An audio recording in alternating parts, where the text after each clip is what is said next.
Jai Hind everyone. On the behalf of Swami Vivekanand Chair, Swami Vivekanand Subharti University, Meerut, I, Devika Singh, and I, Nabia Heather from BA Economics and Sociology, welcome you all for the guest lecture series on the topic Indian Budget 2024.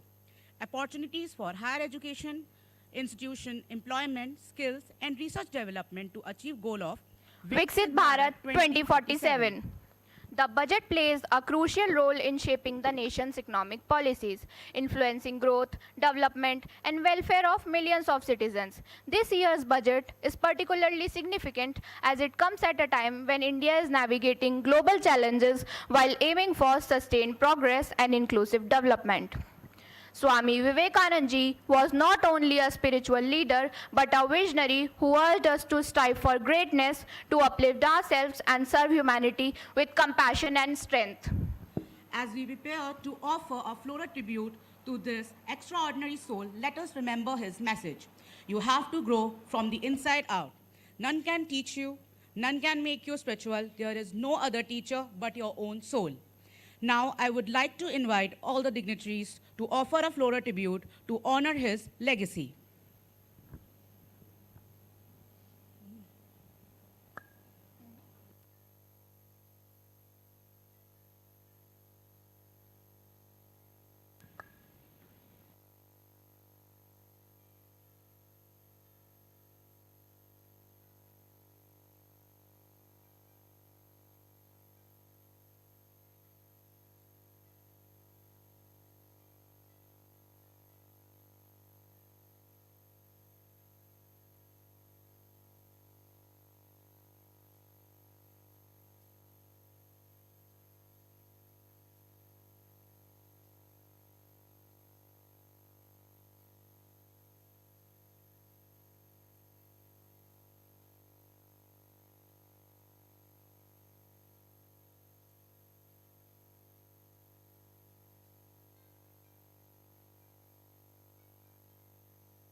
Now I would like to invite our Honorable VC Sir, Major General Dr. J.K. Thaplial, our Pro VC Sir, Dr. Himanshu Aaron, and our Convener, Dr. Monica Mehrotra, to welcome our guests.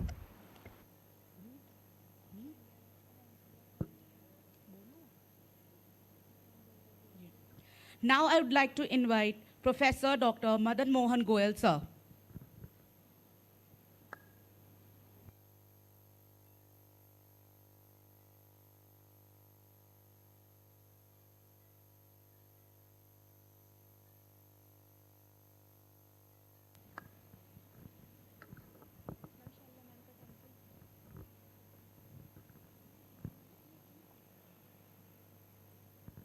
Student, please give a round of applause. Show some energy.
Please give a round of applause, students, please.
Now I would like to ask Dr. Abhay to welcome our guests.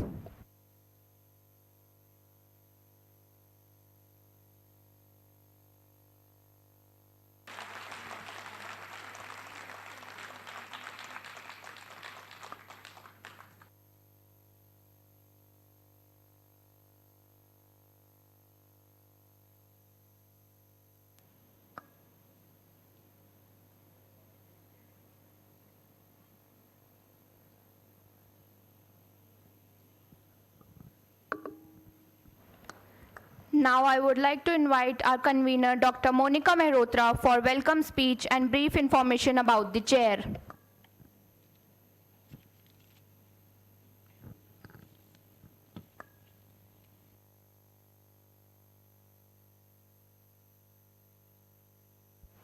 Jai Hind to everybody. It's my great privilege to be here as a convener of Swami Vivekanand Subharati University and the Swami Vivekanand chair as well. Sir, for the brief information about the chair, the Swami Vivekanand chair was established on 128th birthday of Swami Vivekanand ji in 2021. When we think about the chair, the aims comes which the mind of our Honorable VC sir, that we will do the overall holistic development of human beings. Here in Subharati University, we are not shaping students, we are shaping for future generation and we are shaping humans, good humans, those who are having the feeling of seva and sanskar. I'm very happy and fortunate enough to welcome our guest, Goel sir, who is 3-time VC of Kurukshetra University. The detail will definitely come to you when he will give the lecture. I will not take much time because his introduction takes, I think, 2 hours when I am going to tell them. Again, I am very thankful to Dr. D.P. Semwal sir, who is a very renowned person who worked in different government sectors and a very good having a good knowledge about taxes and all. I am very thankful to our Honorable VC sir, G.K. Thapriyal sir. Sir, this is the topic has given by our Honorable VC sir only. So a clap is there because the topic is too encouraging and close to our heart. Although this lecture has been, proposed on August, but due to certain reason we are here, and at least I'm happy that we can able to organize such a beautiful and such a informative session. I'm also thankful to our Pro Vice Chancellor Sir, Pro VC Sir, Dr. Himanshu Aryan Sir. आपका हमेशा साथ मिलता है, सहयोग मिलता है, आपका leadership हम सबको प्रेरणा देता है. Thank you so much, sir. I'm also thankful to all the deans, all the students, all the faculty members, those who are present here. It's our privilege to welcome you all, and on behalf of Swami Vivekanand Subharati University, on behalf of my students, on behalf of my faculty members, from my deep heart, I welcome you, sir. Thank you so much. Jai Hind.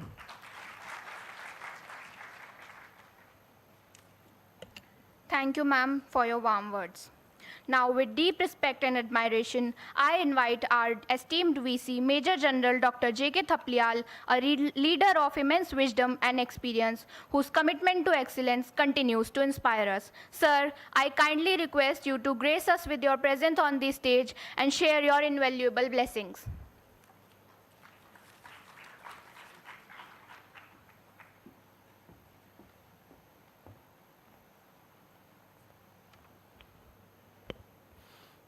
Jai Hind. Honorable guest speakers, our distinguished faculty, and my dear students. Good morning and Jai Hind to all of you once again. Today, under Swami Vivekanand chair, we are organizing a lecture series. And that lecture series is on a topic which has a long-lasting implications. We know about budget, we talk about budget, and generally what points we note down in the budget, क्या चीज़ सस्ती हो रही है, क्या चीज़ महंगी हो रही है, टैक्स कितना लगेगा, इस तरह की चीज़ें जनरली हर बजट में हम सुनते हैं और ज़्यादातर यही देखते हैं. इस साल का बजट 2024 का बजट एक बड़ा अनोखा बजट है. अनोखा इन द सेंस कि पहली दफ़े इस बजट में शिक्षा को एक बहुत बड़ा एलोकेशन मिला है, जो कि बहुत पहले हो जाना चाहिए था. Ladies and gentlemen, you know, India is aspiring to become global leader in education and a hub for education and innovation. That's Vishwaguru. India is aspiring to become third largest economy in the world by 2030. India is going to become a developed nation by 2047. How is that possible? How we will achieve that aim? It is through our education, because the education is the cornerstone for any progress and development of the nation. Unless we spend on our education, and second is the health sector, we cannot achieve, we cannot become a VIKSHIT Bharat by 2047. In the journey of becoming a VIKSHIT Bharat in 2047, various steps are being taken by the Government of India.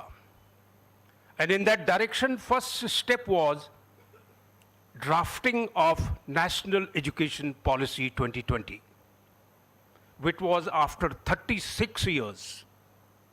And if you see the National Education Policy, what are the points in that? Accessibility, affordability, equity, all these important points are the part of that draft or that document.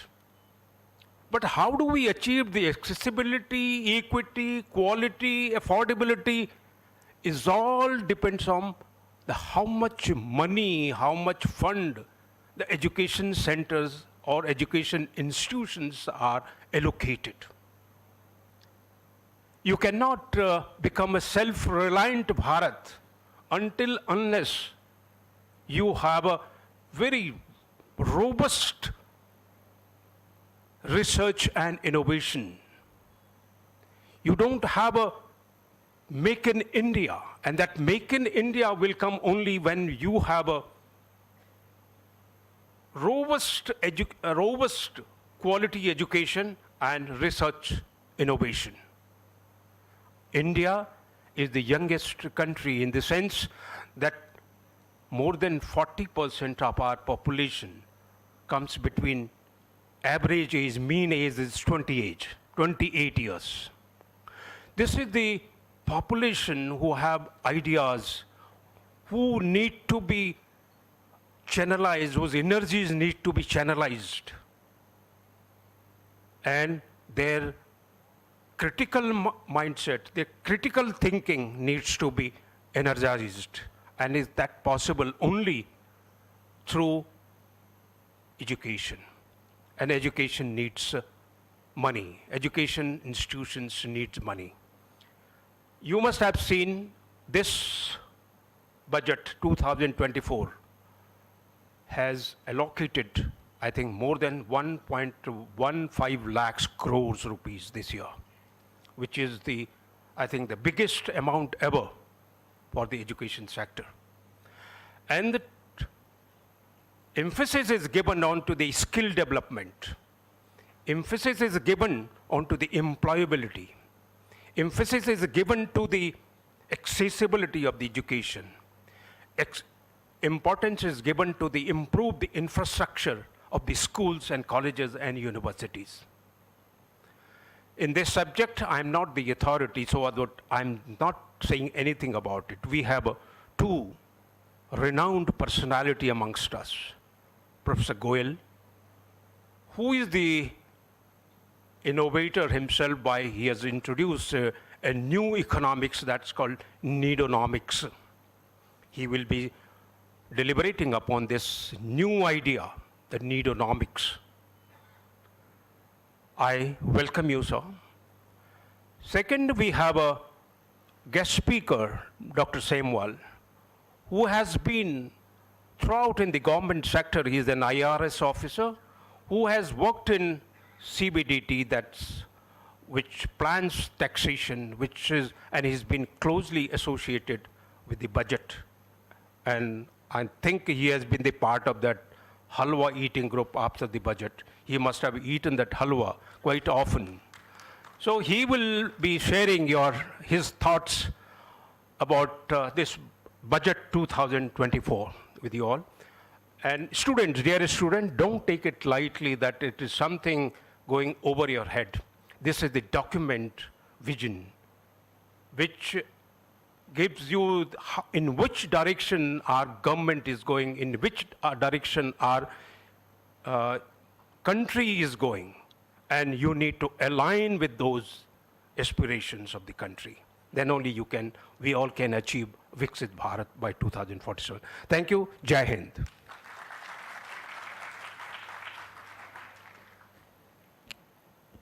Thank you, sir, for your invaluable words. Now, let's begin our lectures for today. Please show some energy by putting your hands together.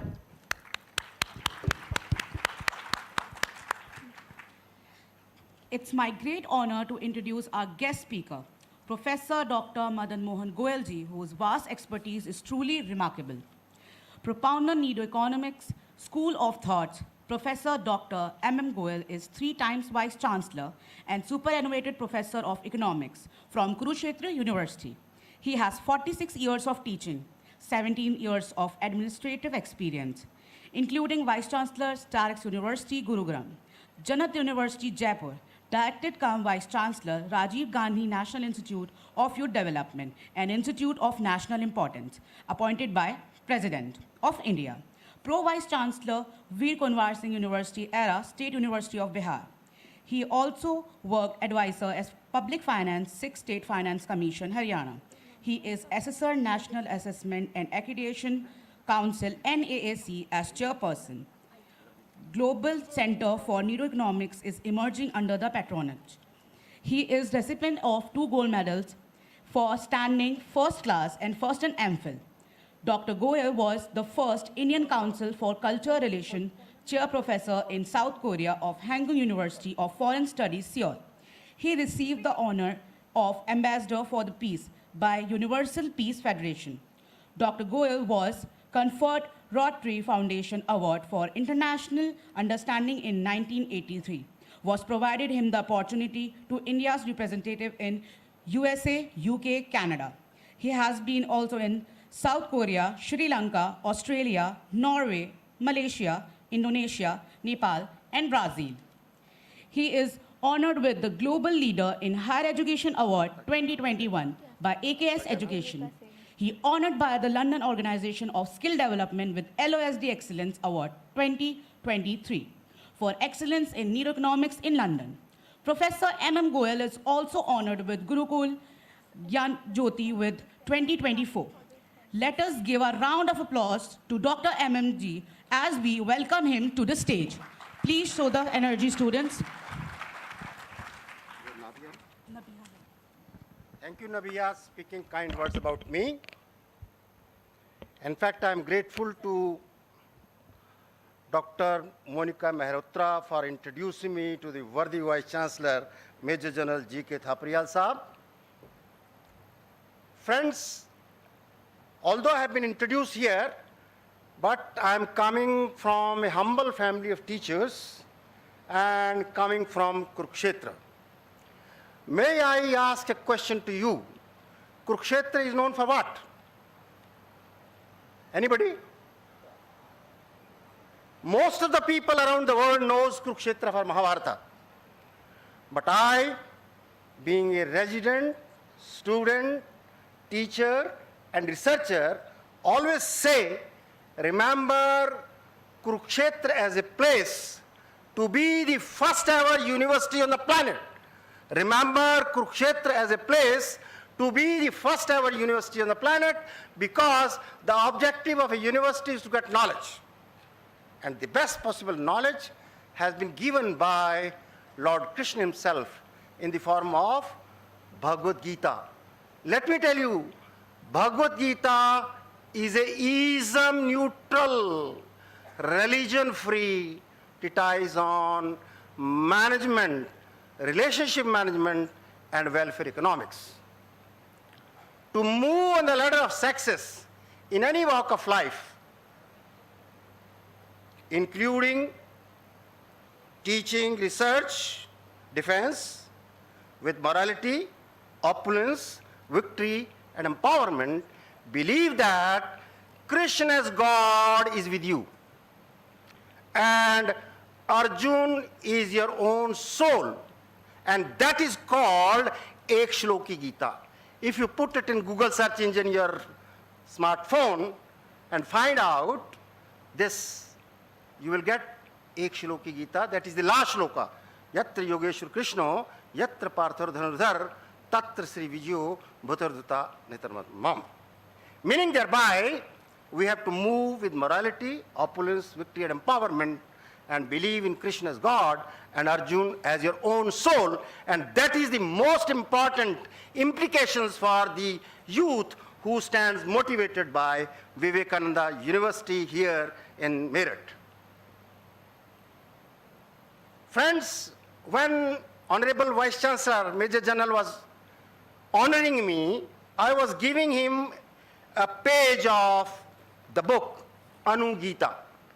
Let me tell you, after Mahabharata, when Lord Krishna and Pandav shifted to Delhi, they were in a celebration mode. They were enjoying, they were eating together, dancing together. After a few days, Krishna told Arjun, I want to go to Dwarka. Arjun said, you can go to Dwarka, but before going to Dwarka, kindly give me the message of Gita again. Lord Krishna laughed. It is not an action replay which can be done again and again, But if you want, I can give you some message, and that is called Anu Gita after Mahabharata. Anu means after. And let me tell you, in Mahabharata there are 18 powers. Gita is in 6th power, whereas Anu Gita is in 14th power. And this is not for moksha. Let me make you very clear that Krishna, when delivered the message of Gita in Kurukshetra, he was motivating Arjuna to fight the war, righteous war. If you will win, you will rule. If you will die, you will get moksha. Moksha one can get only after death. And after death, nobody knows where we will go. But doing good deeds during your lifetime, as Honorable Major General G.K. Thapaliar has put up in defense services and now in teaching, I have no hesitation to say that the person like him is to be called Jivan Mukti Prapt Vyakti.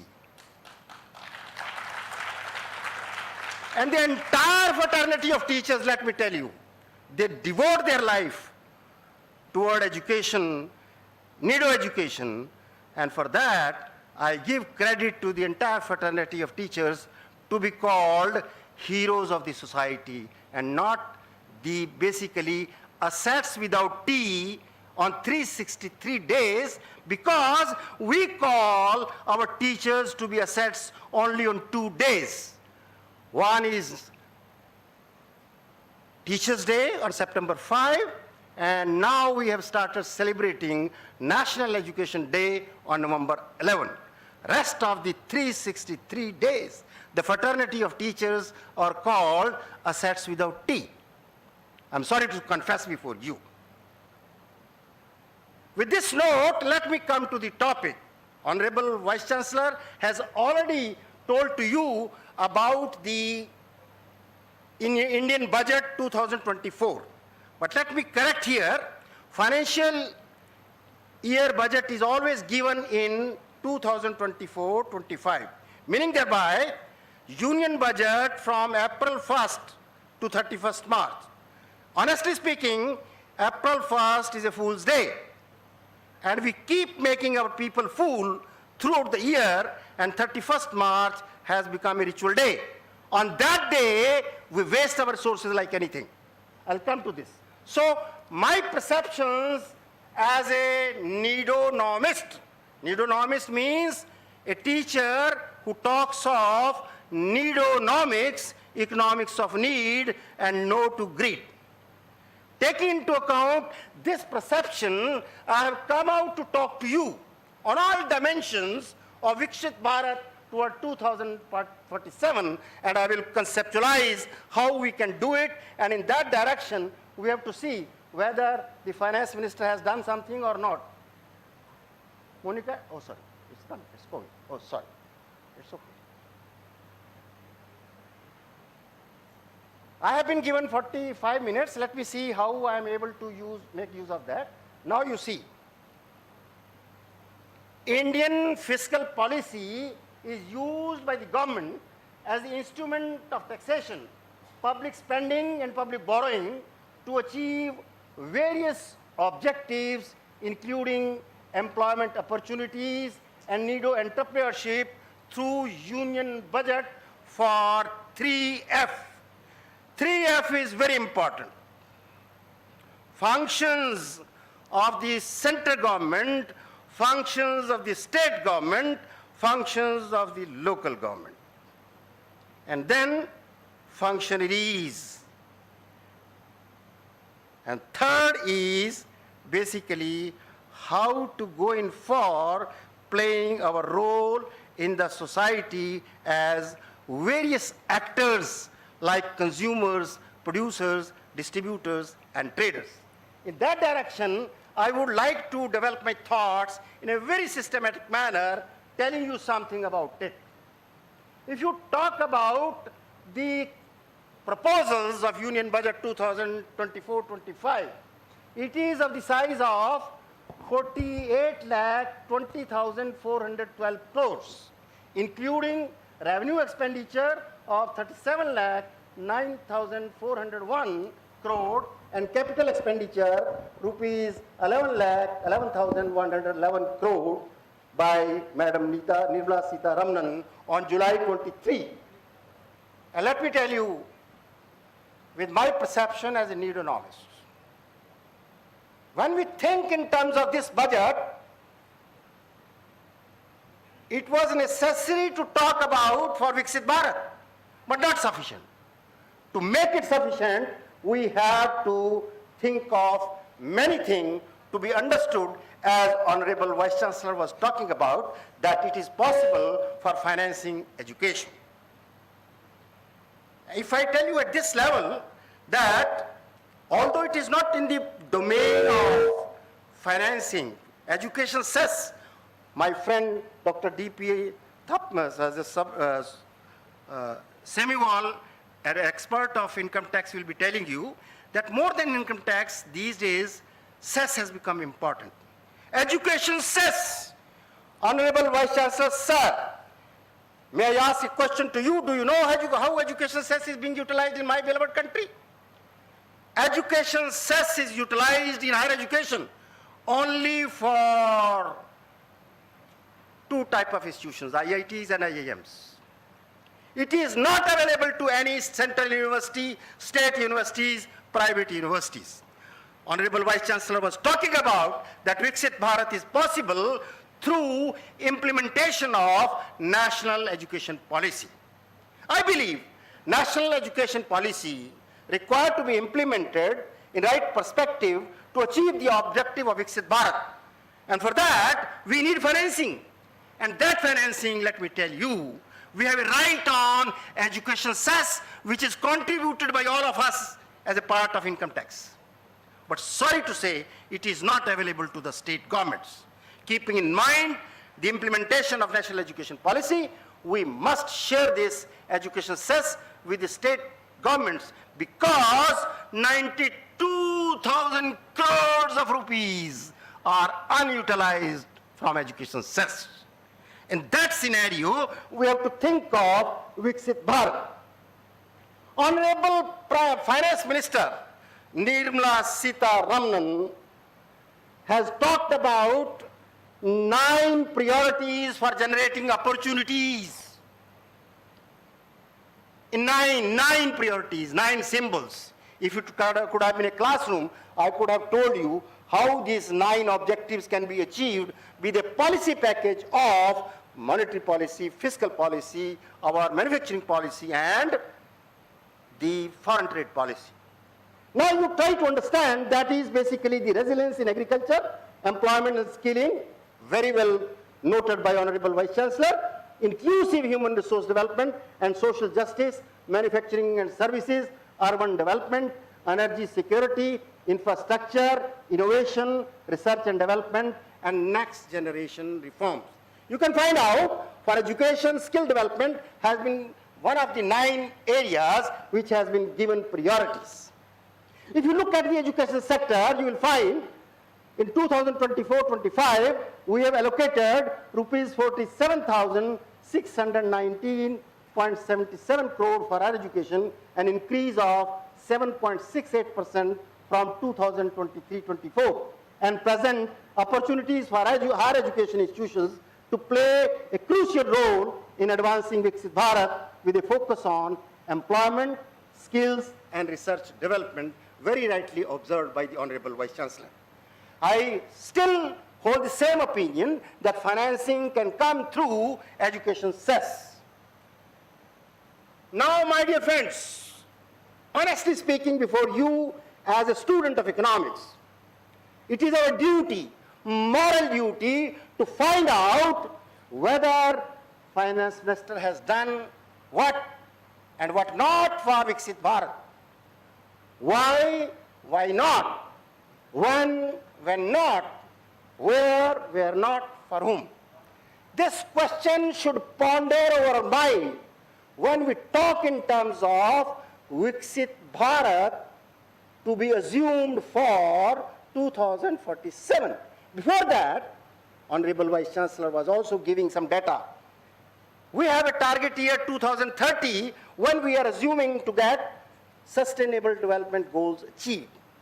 Let me tell you, out of 17 targets of Sustainable Development Goals, 5 are related with the quality of education. Therefore, if at all we have to achieve the Sustainable Development Goals, that calls for the quality improvement in our education system, although from a primary level to higher education level. Without wasting time, let me prevail upon you to understand WWW. We have many challenges, my dear friends, to achieve VIKSHIT Bharat, in tune with the observations of the Prime Minister when he talks of VIKSHIT Bharat as a 10 trillion economy with 10,000 per capita income, dollar as a per capita income for 2047. I don't agree with that, but we have to work without worries because there are many challenges. Challenges include, for inclusive growth, if you know, I asked this question in civil services a few years back. Challenges for inclusive growth, including careless and useless. I hold this opinion even for VIKSHIT Bharat. Because in my beloved country, Bharat, many of us are careless, many of us are careless, many of us are useless, many of us are useless. The challenge is now for the Honorable Vice Chancellor how to make it careful and how to make it useful. That is the challenge, to implement National Education Policy 2020 for achieving the targets, and from that point of view, I am going to say something. If you talk about the stakeholders, stakeholders includes society at a local level in Meerut, at the state level in UP, at the central level as a nation, VIKSHIT Bharat we are talking about. And that entire society I have divided into 4 actors. 4 actors means consumers, producers, distributors, and traders. And let me honestly tell you, when I was a student, I was told that producer is a hero. Dr. Monica will agree with me because at that time there was a law, says law of market supply creates its own demand. It is also being taught today. But supply economics of Reagan economics is outdated now. Today, consumer is the hero. We have to find out whether consumer is getting the goods and services required after implementation of the Union Budget 2024-25. And let me tell you, all those who create problem for a hero to meet the heroine, he's called villain. Whether it is the finance minister or it is the policymakers or the bureaucratic innovators who have to implement financing of the budget. Here I am reminded of one economist of the country who is known to the entire country, but sadly not an economist. Can you tell me an economist who is known to everybody, all of you? But do you know that he is not known as an economist? I am talking of Dr. B.R. Ambedkar. B.R. Ambedkar is known to the entire world, sadly as a Dalit Masiha, one of the authors of the Constitution, not known as an economist. But when he came out with the functions of CAD in 1949, he conceptualized 3 canons of public expenditure: faithfulness to the intentions of the will of people, economy in execution, and this economy and using the wisdom. And wisdom can come from Dr. Monica Mehrotra from Savarthi University, what can be done for solving the problems of Indian economy. In that scenario, we have to understand it. I was telling to you that stakeholders of the economy is consumers. Here I have come out with a concept, Needoconsumption. Needoconsumption means not minimizing the consumption, not going in for asking people to consume less, but righteous consumption, judicious consumption, mindful consumption. Here, if you understand this diagram, everybody knows it. It is called indifference map. If we are originally an SIC curve, we have to find it whether we have to go up or we have to go down. Here, let me tell you, there are people called poor people. Their marginal propensity to consume is very less, and their consumption have to be increased. But there are people like me who are having heavy weight, overconsumption people.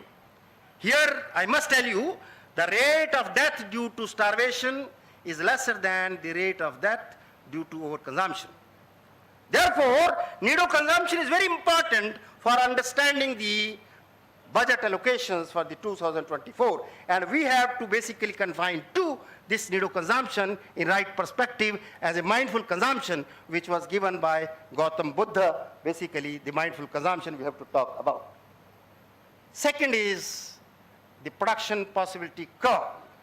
Although Government of India for the last 10 years have been talking of Make in India, Skill India, startup scheme. I don't know how many startups this university has started from the hostels.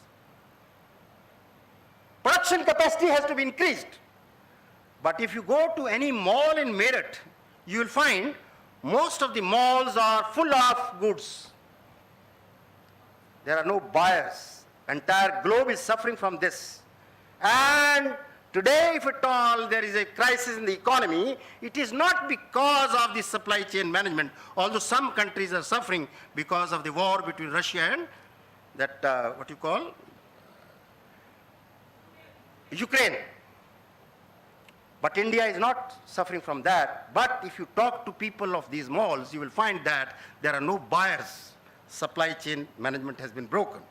In that sense, we have to understood, basically, production possibility curve is to be shifted upwards, but for what? What and what not? It's very important. I can take 2 hours to explain you this thing. Because we don't need to go in for strengthening our manufacturing sector at the moment. Because manufacturing sector, although employment elasticity is the highest, but service sector has a very important role. So I have been talking to entrepreneurs, Nido entrepreneurship to be developed, and for that I always say, if at all you have to go for entrepreneurship, go in for entrepreneurship of services sector. Services sector has a lot of potential. If you talk of Uttarakhand, you will find that it was a money order economy. People will go into defense. Major General will agree with me. But today, people have shifted that money order economy, although they go in for now online banking also, people in defense. But at the same time, we have a lot of potential to develop Uttarakhand as a tourism economy. Even I can suggest many things to be implemented in future also, what can be done. So production possibility curve can go with this union budget by going in for entrepreneurship, self-employment programs. This is a very important thing to be understood. Practically, income inequalities have been widening because of these so-called budgets we have been talking about. You know very well that this is measured through Lorentz curve or Gini coefficient. The difference between line of equal distribution to that is measuring the gap. And let me tell you, income inequalities have been widening. Not only income inequalities, gender inequalities, educational inequalities, and not only that, consumption inequalities. Let me tell you, the consumption of paper in United States is 400 times than India. And for that, our efforts, when we talk in terms of VIKSHIT BHARAT, can we think of making it an egalitarian society by giving accessibility to everybody of education? Not in terms of that per capita income of $18,000, but Nido happiness, Nido health. Are we thinking in terms of that? From that point of view, we have to take care of these income inequalities. Last but not the least, this is also required to be understood, because when you have understood that concept of Atmanirbharta in economics, we understand by 2 words, self-sufficiency and self-reliance. Self-sufficiency is an objective to to be pursued in a closed economy. Whereas when we talk of Atmanirbharta, we have to think in terms of self-reliance as an open economy. In that sense, we have to basically increase our bargaining power with various countries. Even if I ask Monica, if she goes to buying a sari in Meerut and the price tag is 3,000 rupees, how much she will quote for getting the sari from that shop? That bargaining power has to be increased in terms of this contract curve in a domestic level as well as an international level. If we have go to a better this contract curve, basically the terms of trade we have to understand.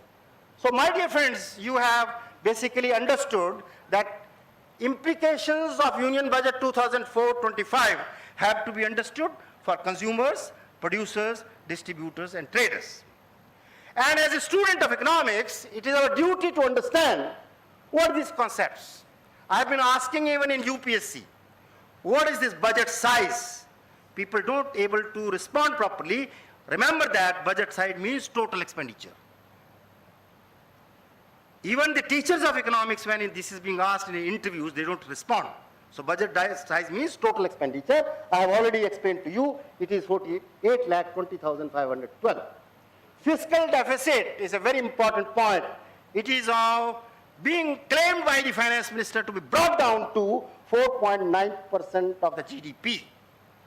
But if you talk about the Fiscal Responsibility Budget Management Act, that talks of this fiscal deficit has to be brought to 3% of the GDP. And we assume that, will it be possible even in 2047? If we are able to do it, then yes, excellent economics, finance minister has been talking about. Here I must remind you, after the interim budget 2024-25, there was a white paper from the finance minister. Do you know what is white paper? What is white paper? That is to be understood. White paper is basically to tell you the performance of economy in black and white. And she was able to make a comparison between 2004 to 2014 and 2014 to 2024. That time I became very critical, honestly speaking. Because Honorable Finance Minister was claiming to be the best possible finance minister to handle this fiscal deficit. But if you compare the fiscal deficit of 2004 to 14 and 2014 to 2024, that time, if you recall, there was global financial crisis. To my mind, Finance Minister Pranab Mukherjee handled the economy better than the COVID era. Therefore, when making comparison, it is our academic duty to find out whether we have been able to bring down fiscal deficit. It is very important. Although, in the beginning when this concept came, I was very critical. Because when we were the student, we were taught about budget deficit. That time there used to be a concept of budget deficit. Today budget deficit is zero. And we talk about revenue deficit, fiscal deficit, effective revenue deficits. So try to understand this concept. Fiscal deficit, basically a concept when came out was a difference between revenue receipts and total expenditure. Today, that Halwa party people managed to bring it down by adding certain things towards the revenue receipts. They call it other than capital receipts and try to reduce it to this level, 4.9% level. Revenue deficit is more important to me because it talks of revenue receipts minus revenue expenditure. My friend, the second panelist today is from Income Tax Department in Indian Revenue Services. When I started teaching, I used to give an example that revenue receipts means, say, income tax. And there was a time when income tax revenue used to be less than the revenue expenditure or income tax. I can give you data. It's a very important thing. Revenue receipts minus revenue expenditure. That time I used to say that, wind up this income tax department. Today GST is giving wonderful, income tax is also contributing it. Revenue receipts from income tax has increased but this revenue expenditure. Just to make you understand the concept of revenue deficit, it is brought to 1.8%. Effective revenue deficit has also been talked about. Kindly read them. It's available in all books of Indian economy. You can make out what are these concepts. But to me personally, I am interested only in effective revenue deficit. Primary deficit is very important. Interest payments minus fiscal deficit minus interest payments. More than that, let us try to understand what finance minister has practically done to achieve these 9 priorities. Find out. Honorable Vice Chancellor was telling that financing is very important. For the union budget, where from rupee is coming? It is basically coming from GST 18 paisa, income tax 19 contributed, revenue expenditure is lesser than revenue received non-income tax, non-tax revenue, union excise duty, customs, non-debt capital receipts. If I ask you where we are spending more money, which is the highest category? 27 paisa is spent on borrowing and other liabilities. I am sorry to say, my dear friends, are we heading toward Vikshit Bharat, sir? If we are spending out of 100 paisa, 27 paisa going to that, will we be able to achieve Vikshit Bharat? Not at all. If I am given the opportunity, I would like it to bring it to zero level. The money spent on this, it has to be brought down. And I am interested basically to increase the non-tax revenue. Honorable Vice Chancellor, sir, you cannot increase the fees here, but to increase the non-tax revenue of your university, you can find out where we can contribute. To increase the non-tax revenue, we have to think of user charges of services we are giving. Meaning thereby, there is a lot of scope if we talk in terms of Vikshit Bharat tomorrow in 2047. For that, we have to bring this non-tax revenue to a higher level and bring down tax revenue lesser. Similarly, if we talk about rupee goes on budget, you will find state share in taxes 21%, interest 19 paisa is going to interest payments. How we can think of Vikshit Bharat? It has to be brought to zero level. Similarly, when we talk in terms of subsidies, if I am the finance minister tomorrow, I will bring this subsidy level to zero level. Similarly, there is a duplicacy in centrally sponsored schemes and all that. Defense, I have been prevailing upon Honorable Major General Sir that India needs to have a separate defense budget. Every time when people contact me before the budget, I always say that defense expenditure is to be increased, not from the point of view of external threats, but from the internal threat. When I was talking about the task force on agriculture long back, when Nitish Kumarji was the agriculture minister, that time I came out that Jai Jawan, Jai Kisan is possible if he brings agriculture into the domain of defense. The barren land can be cultivated by the defense people. We can have a special cadre in defense to give jobs to the farmers, those who are not able to cultivate their land. Meaning thereby, if we have military forms making use of the barren land, that can lead to. Therefore, the threat today for Vikshit Bharat is the challenges even from unemployed youth. Underemployment youth is more important than that.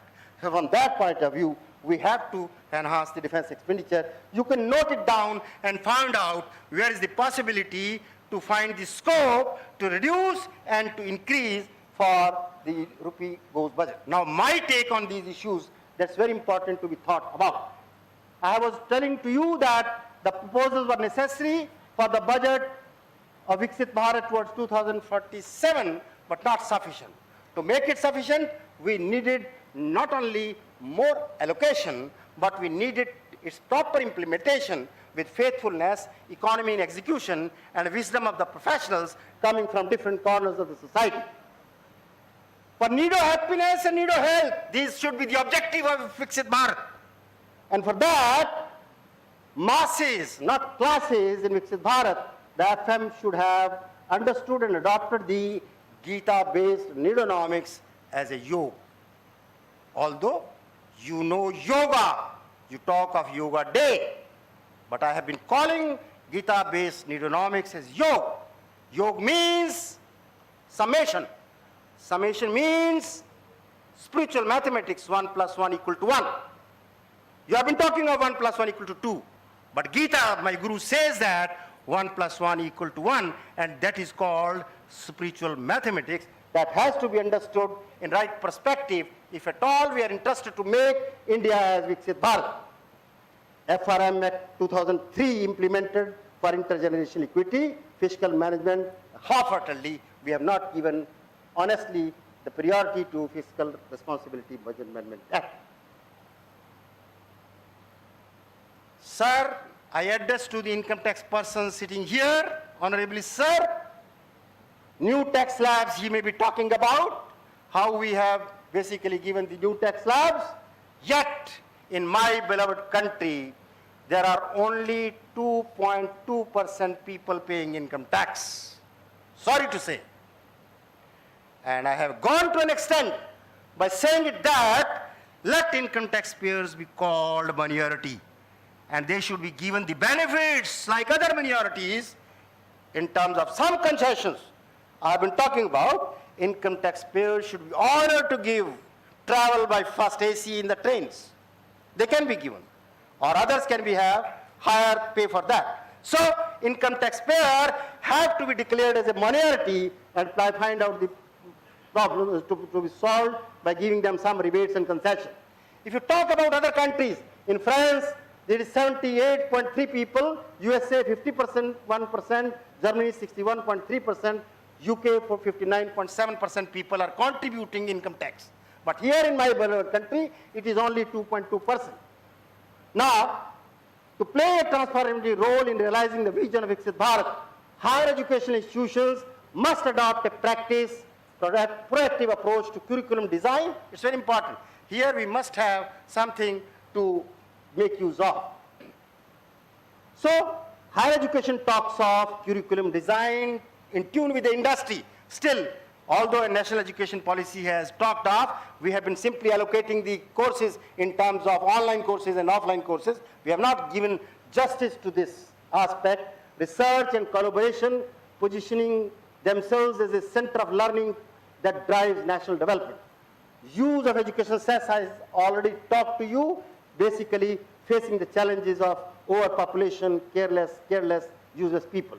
The focus must be equipping the youth with skills not only for market relevant but also contribute to the overall well-being of society, as emphasis on skill development and employment. Need of the government to ensure effective utilization calls for adhering to the canons of public expenditure. I have already spoken. We needed concrete plan of action for conversion of the careless and careless to careful, and useless into useful citizens of stakeholders. MSP, although farmers from UP, Haryana have been talking of minimum support price, but for Vikshit Bharat I say it is minimum needs, support needs and product needs within Needonomics as Needo insurance for Needo happiness, Needo employment, Needo education, which are required for Vikshit Bharat. Be ready for employment opportunities by becoming street smart and simple. Today, everybody knows what is smart. Smartphone you are using, smart police you talk about, smart cities you talk about. If you put it in English dictionary, you will find over smart, stupid smart, but you won't find street smart. We need to become street smart, let me honestly tell you. And that we have learned during lockdown period. How we can go in for becoming street smart. Street smart is a person who knows the environment around. I got a slip that I have to conclude. Therefore, I will not speak much about it, but there are various dimensions to become street smart. Transparent, responsive, action-oriented, moral. Moral and ethics is very important. Needonomics is earth with dharma. Economics of needs, which is practically coming from Gita, which was used by LIC of India, Yogam Kshemam Bahamyam. They claim your welfare is our responsibility. But I am to confess before you, I don't have a single LIC policy till today. But the moment I understood what is this yogam kshemam bhamyam, from shloka number 22 of chapter 9, where Lord Krishna says, Anyanya chintanto mayojana payupaste tesham nityabhyuktanam yogam kshemam bhamyam. Meaning thereby, Lord Krishna says, if you believe me completely, absolutely and wholeheartedly, whatever you need, that I'll give you. Whatever you have, that I'll take care of. And that is the gentleman promise of God. And let me confess before you, I had 101 opportunities which I converted them into needs that got fulfilled. I'm from a humble background of teachers. Never thought of becoming Vice Chancellor. God has given me a number of opportunities. Therefore, the Needonomics concept have to be imbibed, which has practically come from Lord Krishna's mouth. Confined to needs, that is going to be fulfilled. Simple is a very interesting topic. Mahatma Gandhi has been talking of simple living and high thinking, but I always say simple living and no thinking. No thinking does not mean that we should not think. We should think of those things which are in our control, and we should not think of those things which are not in our control. Simple is a beautiful word. It has all the dimensions: emotional quotient development, love and self-attitude, physical development, mental level development, intuition development, and spiritual quotient development. Let me conclude my discussion. NIDO operate right principles in allocation of finances for NIDO health of higher education. Honorable Vice Chancellor, sir, NIDO health of education is required to be improved by financing for NIDO employment, NIDO entrepreneurship. Distributive justice is the need of the time for implementing of national education policy. Effective utilization of education cess, key to addressing states' financial challenges in implementing national education policy for VIKSHIT Bharat. We have to integrate need-based thinking into curricula, promoting values of moderation, sustainability, social responsibility, and fostering a culture of innovation that addresses real-world challenges. Education systems must align with the principles of Needonomics. Nido education of Gita-based Needonomics has a common sense approach, non-violent, ethical, spiritual in nature, and that talks of addressing real-world challenges, education systems, and must align with the principles of Needonomics. Nido research for policy implication oriented research. Garg sir, if you see most of the theses in the entire country, they talk of a lot of data I'm giving, but policy implications are not there. Similarly is the case with patent. Number of patents are claimed by the fraternity of teachers, but none of them is converted to business proposition. Therefore, we have to go in for drawing the policy implication from the research we are doing, because there are many disconnections between the socio-economic issues, including reliability of data. For Nido happiness and Nido health of the masses, in VIKSHIT Bharat, FM should have understood and adopted the Gita-based Needonomics as yoga. Nido education for converting careless. And last but not the least, to become VIKSHIT Bharat with Nido happiness and Nido health, we must become street smart and simple. Thank you very much for giving me the patient hearing. Any questions? Any questions? Yes, we can take questions. Sir, what is the relationship between Nido economics and human welfare? Wonderful. If you have seen that indifference map, society's indifference map, almost all students of economics know that we talk of rational consumer and we talk of satisfaction. Satisfaction is the indicator. Satisfaction of self-satisfaction. But Needonomics talks of Nido consumption as mindful consumption, not taking into account your own consumption, but consumption of other disadvantaged sections of the society. Meaning thereby, not me, but you, which you have been taught through National Service Scheme. I have been a volunteer of NSS. There I learned that altruism is a concept, meaning whereby not something for you, but for others. If A takes care of B, B takes care of C, C takes care of D, and X takes care of Y, Y takes care of Z. The society's utility curve can go to higher level, and case we call it as a rational behavior of consumer in Needonomics. Thank you so much sir, big round of applause sir. बहुत ही ऐसा lecture जो शायद ही हमने कभी expect किया था, क्योंकि जिस तरह से इलॉबरेट सर ने किया है बहुत ही अच्छा है. Thank you so much sir. Garg sir is the example that the way we are doing the research for our students, the way we are having copyrights, patents, definitely it can increase the skill India and skill youth, skill Bharat and VIKSHIT Bharat, which is the dream of our India and our Prime Minister. Thank you so much, sir. Now the stage is for our Master of Ceremony. Please come. ताली तो बजा दो भाई खड़े होके एक बार. Thank you so much, Goel sir, for your wonderful speech, Needonomics and the lesson of Gita, कर्मण्ये वाधिकारस्ते मा फलेषु कदाचन. धन्यवाद sir, धन्यवाद. Thank you so much. Thank you so much, sir, for sharing your expertise with बच्चे us. कहीं नहीं जाएंगे please. अभी आपके एक और लेक्चर है, प्लीज बैठ जाइए अपनी बैठ जाइए. अभी पहला लेक्चर आपने सुना है, अभी दूसरा और है, वो और अच्छा है. It is an absolute privilege to have Dr. D.P. Semwal with us today. Our distinguished guest today had a remarkable career, starting as a lecturer of zoology after completing his post-graduation. He later shifted to research with a senior research fellowship from CSIR in the year 1982.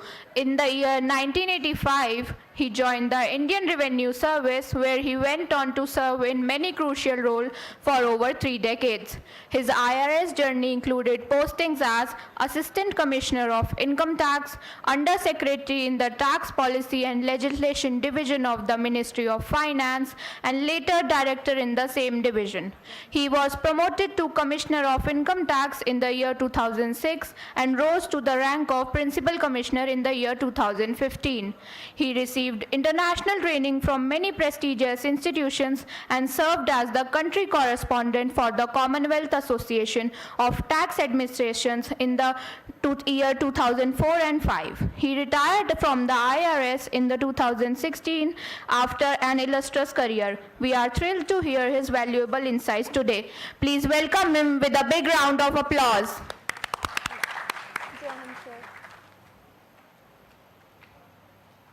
Thanks for your introduction. Honorable Vice Chancellor, Major General Dr. G.K. Thapliyal, Honorable Fellow Speaker, Professor Dr. Goel, Professor Aryan Saab, Professor Dr. Garg, and dear participants, students. My today's benefit is Dr. Goel's company. First time I have heard this new word, Needonomics. And he may himself not have realized that in grammar also, he has made a new invention in literature. This kind of a word is called a portmanteau word. Like you combine your brunch and lunch together, you call it brunch. You combine motor and hotel together, you call it a motel. You combine guess and estimate together, you call it guesstimate. So you combine need and economics together, you happen to make a new word, Needonomics. Thank you, Professor Goel, for your innovation and for knowledge to all of us. Now today's lecture is Budget 24, Indian Budget 2024, Opportunity for Higher Education, Institutions, Employment, Skill, and Research Development to achieve the goal of VIKSHIT Bharat by 2047. We have heard Professor Goel so far. His lecture was quite exhaustive.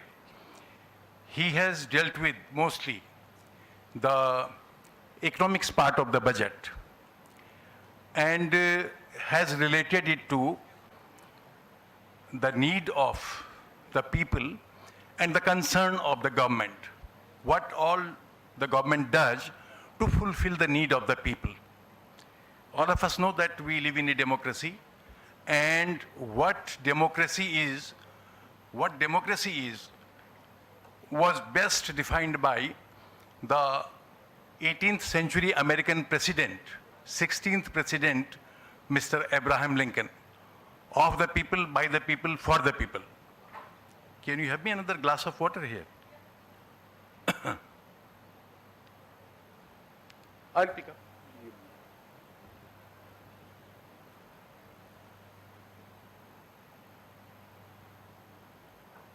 Thank you. You can pick up this. So I was on the need of the people and how best the government identifies with the need of the people was illustrated by Professor Goel in the best possible manner in his lecture when he dealt with the economic aspects of the budget, the need of revenue, and how government plans to spend the revenue collected. America के राष्ट्रपति 16th century में जो हुए Abraham Lincoln, उन्होंने democracy को best define किया. उसके बाद मेरे ख्याल से डेमोक्रेसी को डिफाइन करने की ज़रूरत नहीं पड़ी. हम डेमोक्रेटिक कंट्री में रहते हैं. डेमोक्रेटिक कंट्री में गवर्नमेंट इलेक्शंस से बनती है और वो इलेक्शन से चुन के वो आते हैं जिनको जनता चुनती है. तो वही चुने हुए लोग जो होते हैं रिप्रेजेंटेटिव जनता के, वही उन्हीं में से एक आदमी बजट बनाने के लिए डिप्यूट किया जाता है प्रधानमंत्री और कैबिनेट के सुपरविजन में. और जो बाकी सब चुने हुए लोग होते हैं जो प्रपोजल्स आते हैं उन पे वोट देते हैं, वो बजट पास होता है और फिर राष्ट्रपति की उसको संस्तुति मिलती है जिसको कहते हैं प्रेसिडेंशियल एसेंट. इस साल का बजट जो कंप्लीट बजट है, फुल बजट है, इसलिए हम फुल बजट कह रहे हैं कि चुनाव के बाद का पहला बजट है. चुनाव से पहले इंटरिम बजट आता है और इंटरिम बजट जब आउटगोइंग गवर्नमेंट होती है तो वो पूरा बजट नहीं दे सकती है, सिर्फ पार्लियामेंट से परमिशन लेती है खर्चा करने के लिए तब तक के लिए जब तक कि पूरा बजट आ जाता है. और फरवरी में इंटरिम बजट आया था. उस इंटरिम बजट में फाइनेंस मिनिस्टर ने इंडिकेट किया था कि हमारा जो अल्टीमेट एम है, what is our ultimate objective. She narrated in her interim budget speech, she said, our vision for VIKSHIT Bharat is that of prosperous Bharat in harmony with nature, with modern infrastructure, and providing opportunities for all citizens and all regions to reach their potential, with confidence arising from strong and exemplary track record of performance and progress, earning Sabka Vishwas. The next 5 years will be years of unprecedented development and golden moments to realize the dream of developed India by 2047. The trinity of demography, democracy, and diversity, backed by Sabka Prayas, has the potential to fulfill aspirations of every Indian. So this is what she said in the interim budget.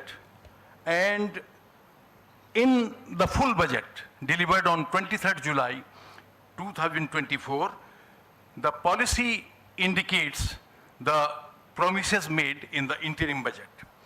इसमें जैसे कि professor Goyal का आपने शुरू में slide देखा और उन्होंने पूछा कि कई लोगों को पता नहीं होता कि बजट क्या होता है, और ये वास्तव में पता नहीं होता कि बजट क्या होता है. हम लोग सब बजट ऐसे समझते हैं कि बजट में हमको क्या मिलेगा, हालांकि जुड़ा वो उसी से है जिस तरफ उनका इंडिकेशन था.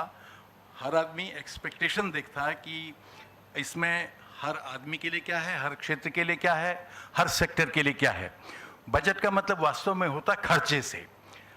कोई व्यक्ति सरकारी नौकरी में, प्राइवेट नौकरी में जाता है और वो नई जगह पे जाता है तो अपना प्लान करता है कि मुझे अगर 1 लाख सैलरी मिलती है तो उसमें से 15,000 तो उसका किराए में गया, उसके बाद उसका जो घर की मेंटेनेंस वगैरह है 5,000 उसमें गया, 10,000 उसका कन्वेयंस वगैरह में चला गया, और बाकी किचन वगैरह का खर्चा उसका 20,000 का आ गया. रिमेनिंग मिसलेनियस एक्सपेंडिचर है. He has responsibility towards his family also. उसको पेटीएम से या किसी भी तरह से अपने घर पैसे भेजना है. That is how he plans to spend what is expected, what he expects to earn. ठीक है, तो गवर्नमेंट भी उसी तरह, पहले government is far more ambitious, particularly in a democracy. जो पुराना जमाना होता था किंगडम्स का, उसमें राजा महाराजा लोग अपने लिए एम्बिशियस होते थे कि किंगडम हमारा कितना आगे फैले, कितने लोग, कितनी बड़ी सेना हो, दूसरे राज्य पर कैसे कब्जा करना है. उस समय की एम्बिशंस किंगडम्स की इस तरह की होती थी, प्रजा के लिए कम होती थी. जो हमारी एजुकेशनल इंस्टीट्यूशंस होते थे, यूनिवर्सिटीज़ का कहीं नामो निशान नहीं होता था. आज डेमोक्रेसी में ये है कि जो गवर्नमेंट है वो किंगडम्स के कंपैरिजन्स में बहुत ज़्यादा एम्बिशियस है, लोगों में जनप्रिय होने के लिए, लोगों में गुडविल रखने के लिए. उस गुडविल को बनाए रखने के लिए, उस गुडविल को बढ़ाने के लिए government tends to spend money. Then where does the money come from? So first it plans where to spend it. खर्चा कितना होगा? खर्चा जो गोयल साहब ने बताया था अभी, वो टोटल इस साल का 48.2 लाख करोड़ का गवर्नमेंट का एक्सपेंडिचर डिपार्टमेंट जो होता है, मिनिस्ट्री ऑफ एक्सपेंडिचर भी होती है एक. जैसे हम लोग तो बाहर से सिर्फ जानते हैं कि ये फाइनेंस मिनिस्ट्री है. फाइनेंस मिनिस्ट्री के अंदर कई डिपार्टमेंट्स होते हैं. जैसे उनमें एक डिपार्टमेंट होता है डिपार्टमेंट ऑफ इकोनॉमिक अफेयर्स, उसका एक सेक्रेटरी होता है टॉप में, सेक्रेटरी इकोनॉमिक अफेयर्स. उसके अंडर में आता है सबसे इंपॉर्टेंट चीज़ें जो ज़्यादातर पब्लिक में समझ में नहीं आती हैं. उसके अंडर में एक तो आरबीआई होता है, उसके अंडर में सारा कैपिटल मार्केट होता है, उसके अंडर में होता है फॉरेन इन्वेस्टमेंट प्रमोशन बोर्ड्स होते हैं. सो कंट्री की जो सारी इकोनॉमी है उसका कंसोलिडेशन जो काम सारी और भी ब्रांचेस करती हैं फाइनेंस मिनिस्ट्री में, इकोनॉमी को macro economy and micro economy के तौर पे वो balance department of economic affairs करता है. दूसरा डिपार्टमेंट होता है एक्सपेंडिचर, जिसके पास रेवेन्यू सेक्रेटरी उसका टॉप में होता है ब्यूरोक्रेसी से, और जिनके पास पूरे आपके चीफ मिनिस्टर्स और स्टेट से चीफ सेक्रेटरीज दौड़ते रहते हैं पैसे के लिए, बजट के लिए, ग्रांट के लिए, अपने स्टेट्स के लिए. और तीसरा होता है रेवेन्यू सेक्रेटरी, वो इंचार्ज होता है आपका CBDT, central board of direct taxes. Direct tax में अब 99% सिर्फ इनकम टैक्स रह गया है. बाकी पहले होते थे वेल्थ टैक्स होता था, गिफ्ट टैक्स होता था, स्टेट ड्यूटी होती थी, एंड कोई और भी माइनर टैक्सेस होते थे जो सब खत्म हो गए हैं. Now we have only income tax, और उसी का कलेक्शन अभी सारी टैक्सेस में सबसे ज़्यादा है. फिर चौथा जो होता है वो होता है बैंकिंग एंड इंश्योरेंस, बहुत बड़ा सेक्टर है. सो ये सब मिला करके बजट के दौरान पूरी बजट एक्सरसाइज में इन्वॉल्व रहते हैं.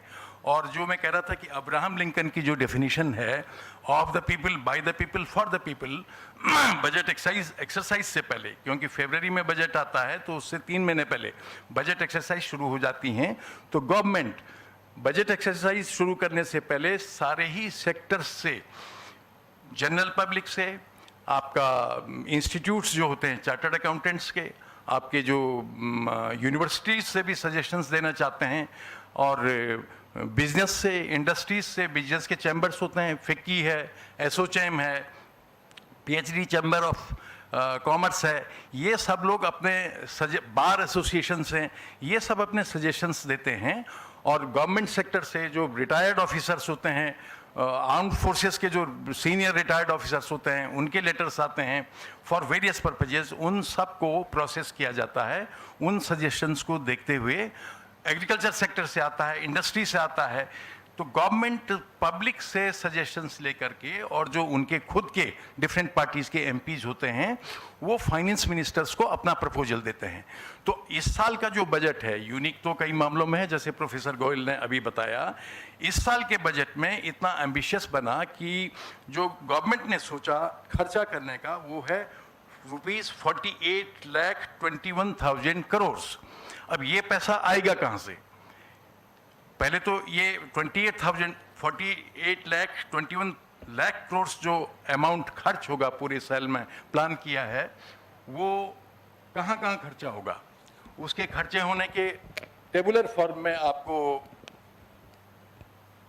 M I audible, tabular form में आपको प्रोफेसर गोयल ने सामने बताया था. ये एक पाई चार्ट है, इसमें 9 सेगमेंट्स हैं. आप इसको अगर यहाँ से शुरू करेंगे, central sector schemes, excluding capital outlay on defense and subsidy etc. इस पे 16 पैसा जाता है, 1 रुपया। अगर आप सारे बजट को 48,21,000 करोड़ को अब अगर आप 1 रुपया माने तो उसका 16% इसमें जाता है, सेंट्रल सेक्टर स्कीम्स में जाता है। उसके बाद इंटरेस्ट पेमेंट्स में जाता है 19 पैसा, जिसको कि आपको अभी प्रोफेसर गोयल ने कहा कि ये सबसे बड़ी चिंता का विषय होता है, और इसकी वजह से फिस्कल डेफिसिट जो 4.9% है, जिसको कि वो कह रहे थे कि ये भी थोड़ा सा मैनिपुलेटेड है, बट इसको कम करने का, इतना कम करने का प्रयास होना चाहिए कि जो फिस्कल डेफिसिट है, जो हमारा FRBM एक्ट में 2003 का, उसको 3% पे आना चाहिए। देन डिफेंस पे जाता है 8 पैसा, सब्सिडीज पे जाता है 6 पैसा, finance commission and other transfers पे 9 पैसा, state share of taxes and duties पे जाता है 21 पैसा, पेंशन पे जाता है 4 पैसा, रुपए में से 4 पैसा जो हम लोगों को, रिटायर्ड लोगों को पेंशन मिलता है उसमें जाता है, और अदर एक्सपेंडिचर जो होता है 9 पैसा। तो हमारा तो आज का टॉपिक है Indian budget 2024 opportunity for higher educational institutions, employment, skill and research development. ये सब कहाँ अट्रैक्ट होगा? हमारा ये नीचे का एरिया नहीं है। इस 9 सेगमेंट पाई चार्ट में जो 3 सेगमेंट हैं, एक तो ये ब्लू वाला है, सेंट्रल सेक्टर स्कीम 16 पैसा, सेंट्रली स्पॉन्सर्ड स्कीम 8 पैसा एंड अदर एक्सपेंडिचर 9 पैसा, इनमें से हमको एजुकेशन के लिए मिलना है। ऑलराइट, देन हम ये देखते हैं इसके कंपैरिजन में जो हमारा where does the rupee come from,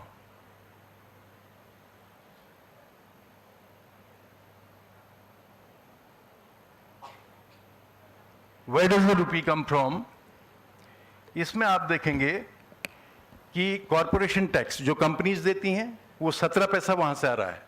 अगर 1 रुपया सरकार के, 1 रुपया कहां खर्च हो रहा है वो मैंने अभी बताया, 1 रुपया कहां से आता है, 17 पैसा कंपनीज देती हैं। इनकम टैक्स, वो कॉर्पोरेट टैक्स भी कॉमन पार्लेंस में इनकम टैक्स ही है, लेकिन कंपनीज जो इनकम टैक्स देती हैं उसको कॉर्पोरेशन टैक्स कहते हैं।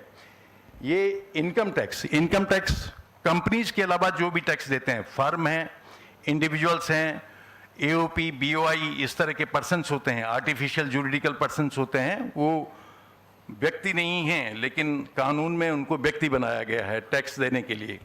तो ये इनकम टैक्स 19 पैसा आता है। कस्टम्स ड्यूटी, विदेशों से जो सामान अंदर आता है कंट्री के अंदर, उसकी क्लियरेंस पे कस्टम्स ड्यूटी रेट होता है, वो 4 पैसा उससे आता है।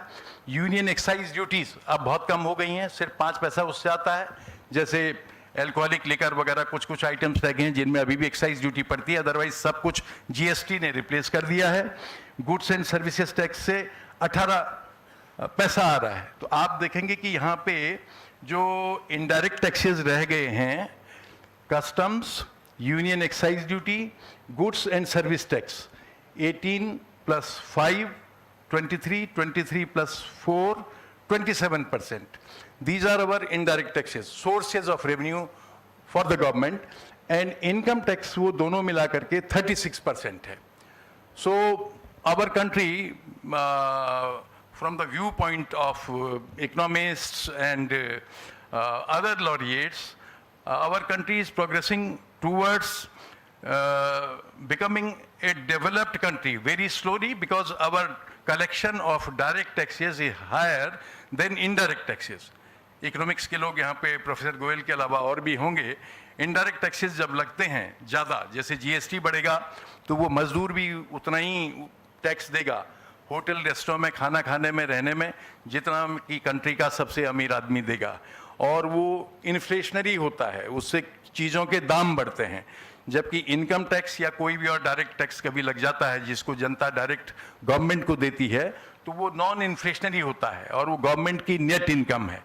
तो ये इतना पैसा तो 17 पैसा कॉरपोरेशन टैक्स से लेकर के और यहाँ तक ये डायरेक्ट और इनडायरेक्ट टैक्सेज हैं।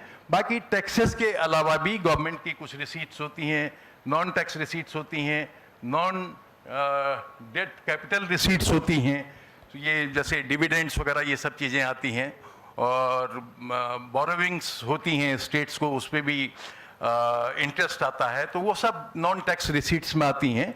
और ये सबसे बड़ी प्रॉब्लम ये है, जो पैसा कहीं से नहीं आता है, ये वाला इसको what colour you will call it, it is pink और ऑरेंज कलर, 27 पैसा, ये हमारी बोरोइंग्स हैं। सो जितनी गवर्नमेंट की एम्बिशन है कि 48 लाख करोड़ खर्च करना है, वो सारी की सारी टैक्सेस से नहीं आ पा रही है। और कोई रिसोर्सेज हमारी कंट्री में, जैसे गल्फ में ऑयल होता है, जहाँ से हमारा क्रूड ऑयल इंपोर्ट होता है, यहाँ उसका रिफाइनिंग होके हम लोग अपनी गाड़ियों में तेल वेल भराते हैं। उसके अलावा गोल्ड भी बाहर से कस्टम्स के थ्रू क्लियर होके आता है। दुनिया भर की चीज़ें ऐसी हैं जो हमारी कंट्री में नहीं होता है। हमारे यहाँ गोल्ड माइंस नहीं है जिसको बेच करके कि गवर्नमेंट का पैसा आता रहे। तो हमारे यहाँ कंट्री में जो साधन हैं उसका मेजर ये पोर्शन जो है वो टैक्सेस से है, और जो नहीं आता है उसके लिए हमको बोरोइंग करनी पड़ती है। एक्सटर्नल बोरोइंग करती हैं from multilateral institutions, world bank, IMF etcetera, and internal borrowings public से ही बोरोइंग करनी पड़ती है। तो ये जो फिस्कल डेफिसिट बेसिकली हमारा जो है, जैसे प्रोफेसर गोयल ने आपको डिटेल में बनाया, ये इसकी वजह से है कि हमारे जो रिसीट्स हैं वो कम हैं और खर्चा हमारा ज़्यादा है, और फिस्कल डेफिसिट हमारा 4.9% है। थोड़ा थोड़ा तो फिस्कल डेफिसिट ठीक माना जाता है इकोनॉमिक ग्रोथ के लिए, लेकिन इतना ज़्यादा उसके लिए most appropriate for a country, for a fast developing economic country, emerging economy like India, 3% का एक मेजर किया गया था कि हम इसको 3% पे ले आएंगे। FRBM act, fiscal responsibility and budget management bill, mister Yashwant Sinha ji के टाइम में 2003 में पास हुआ था, लेकिन उसकी ये हालत रही बाद में कि गवर्नमेंट ने अपनी एम्बिशन कम नहीं की, गवर्नमेंट खर्चे करती रही, खर्चे की ज़रूरत पड़ती रही, इसलिए हायर एक्सपेंडिचर प्लान करते रहना पड़ा, और टैक्सेस के थ्रू कलेक्शन उतना ज़्यादा नहीं हुआ। तो अभी कभी भी एक सिचुएशन नज़र नहीं आती सामने कि हम नियर फ्यूचर में 3% पे आ पाएंगे। देन इस साल का जो बजट है वो, ये तो ब्रॉड आउटलुक है बजट का कि हमारा पैसा कहाँ खर्च होता है और पैसा कहाँ से आता है। देन हम लोग इस साल के बजट पे अगर देखें कि हमारे बजट की प्रायोरिटीज़ क्या क्या हैं, इस साल की बजट प्रायोरिटीज़ भी 9 बजट प्रायोरिटीज़ हैं, और उन बजट प्रायोरिटीज़ में सबसे पहली प्रायोरिटी एग्रीकल्चर रिलेटेड है। हमने जो 48 लाख करोड़ खर्च करना है इस साल में, the finance minister has decided on 9 priorities. First amongst them is the agriculture sector. Agriculture sector has received top priority during this year and the highest allocation. These priorities are listed like this: productivity and resilience in agriculture. इसमें जो allocation है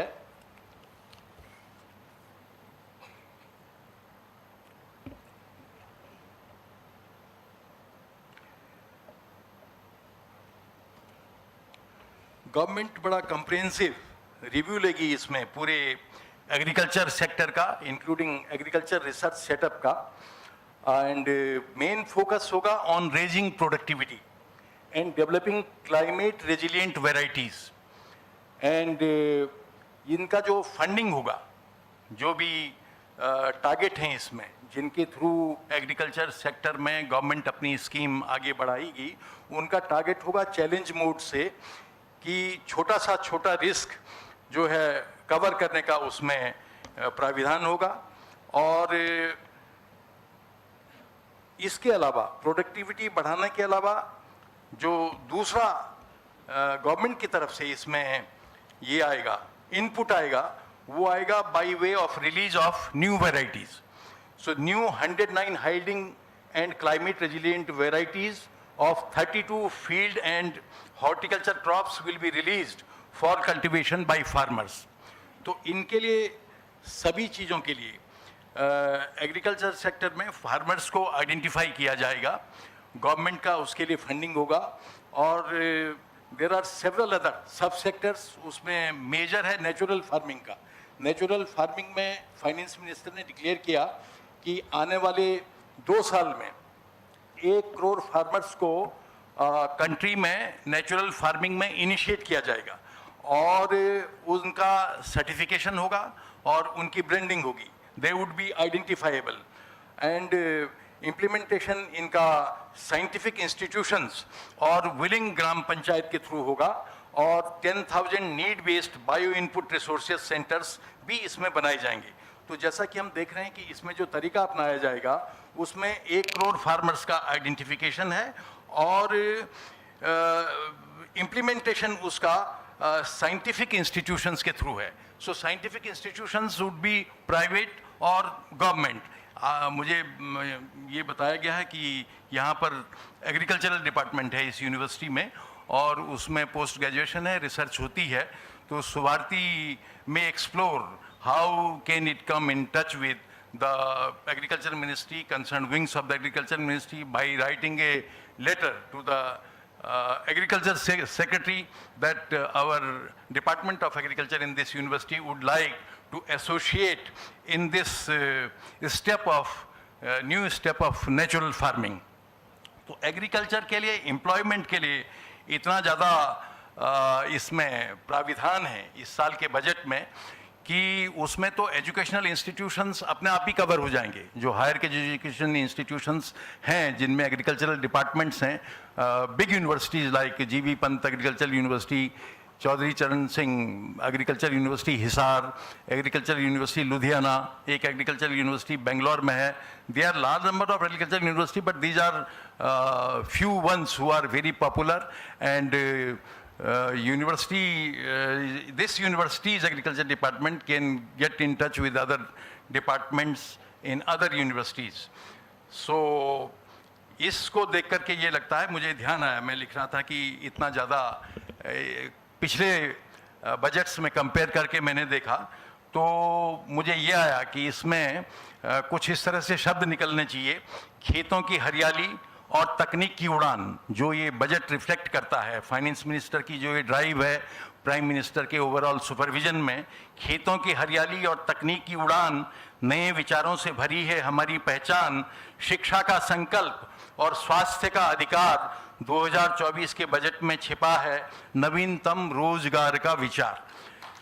तो ये agriculture के लिए था, ये agriculture के लिए था, लेकिन आप इसके अंदर भी देख रहे हैं कि इसमें रोजगार, एम्प्लॉयमेंट इनबिल्ट है। उसमें फार्मर में ऐसा नहीं है कि छोटा फार्मर, बड़ा फार्मर, जो 1 लाख फार्मर्स आइडेंटिफाई किए जाएंगे नेचुरल फार्मिंग के लिए, उसमें 1 लाख फार्मर्स को आइडेंटिफाई करने के बाद, उनके सर्टिफिकेशन के बाद, you think of the number of persons in the country involved in natural farming. One involvement of one farmer means involvement of one family. So one family, a farmer's family consists of normally 5 to 6 persons. So 5 crore people get involved in the process of natural farming. Then इसमें जो बाकी sectors हैं, ये तो major हैं कि release of new varieties होगा, natural farming में इंगेज किए जाएंगे। Then other missions in the agriculture sector include missions for pulses and oil seeds, vegetable production and supply chains, digital public infrastructure for agriculture, shrimp production and export, national cooperation policy, और ये सारा का सारा जो budget out of 48 lakh crore इस sector को, agriculture sector को release हुआ है, वो हुआ है 1.52 lakh crore. So this 1.52 lakh crores for agriculture, if you go through the budget document, you will find that education sector is automatically involved in it by way of research, requirement of research in various activities, agricultural activities. और employment और skilling के लिए जो government का है, वो employment linked incentive से शुरुआत हुई उसकी। उसमें 3 तरह की स्कीम है, और उसमें जो एलोकेशंस हैं काफ़ी हैवी एलोकेशंस हैं। EPFO हम सब लोगों ने नाम सुना है, एम्प्लॉयज़ प्रोविडेंट फंड ऑर्गेनाइजेशन। जो भी एम्प्लॉय किसी कंपनी में जाता है तो उसमें उसका रजिस्ट्रेशन हो जाता है, उसका EPFO में जो कंट्रीब्यूशन जाता है, जो गवर्नमेंट भी उतना ही डालती है जितना वो डालता है। तो गवर्नमेंट की तरफ से स्कीम इस तरह की है कि 1 लाख तक की जिनकी सैलरी है उनको 15,000 का 3 इंस्टॉलमेंट्स में वो इंसेंटिव देंगे। और दूसरी स्कीम है कि 1 month wage to all the persons newly entering the workforce in all the formal sectors, direct benefit transfer of 1 month salary in 3 installments। और इसमें जो स्कीम है उसमें कितने लोग कवर होंगे? This scheme is expected to benefit 210 lakh youth. 2 crore 10 lakh youth का ये जो स्कीम ए है उसमें इन्वॉल्वमेंट होगा। फिर मैन्युफैक्चरिंग में जॉब क्रिएशन होंगी, क्योंकि एम्प्लॉयमेंट भी इसका एक एस्पेक्ट है जो आज आपका टाइटल है यहाँ पे। इसमें मैन्युफैक्चरिंग सेक्टर इन्वॉल्व है एम्प्लॉयमेंट पर्पजेस के लिए। देन इसमें जो मैन्युफैक्चरिंग सेक्टर में एम्प्लॉयमेंट जनरेट होगा उसमें 30 लाख यूथ को एम्प्लॉयमेंट मिलेगा। Then scheme C is support to employers. Employers जिन्होंने एम्प्लॉयज रखने हैं उनको भी सपोर्ट है। And this scheme is expected to incentivise additional employment of 50 lakhs।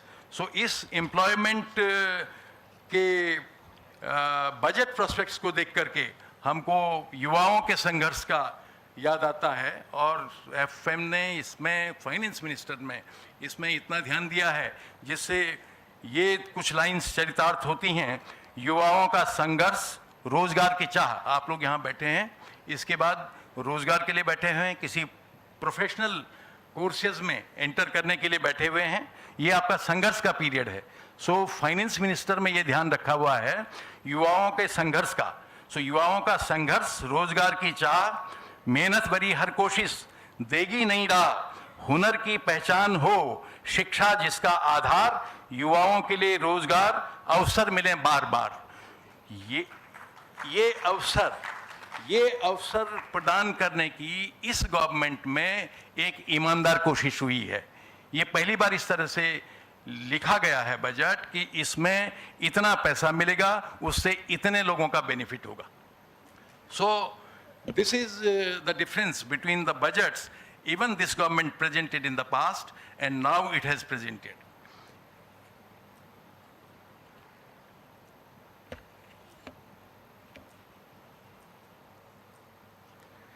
Then participation of women in workforce. FM ने डिक्लेयर किया कि गवर्नमेंट फैसिलिटेट करेगी हायर पार्टिसिपेशन विमेन का वर्कफोर्स में, विमेन के लिए हॉस्टल्स क्रिएट करके। यूनिवर्सिटीज़ हैं, विमेन सेंट्रिक जो डिपार्टमेंट्स हैं उनके आसपास उनके लिए हॉस्टल बनेंगे, क्रचेज बनेंगे। और women specific skilling programmes government लाएगी। वो क्या विमेन स्पेसिफिक स्किलिंग प्रोग्राम्स हो सकते हैं? पब्लिक से भी जा सकते हैं। सरकार को बजट स्पेंडिंग जब शुरू हो गई है इस दौरान स्टूडेंट्स से भी जा सकती है, यूनिवर्सिटीज़ की टीचिंग फैकल्टीज से भी जा सकती है कि वीमेन स्पेसिफिक स्किलिंग प्रोग्राम्स कौन कौन से हो सकते हैं।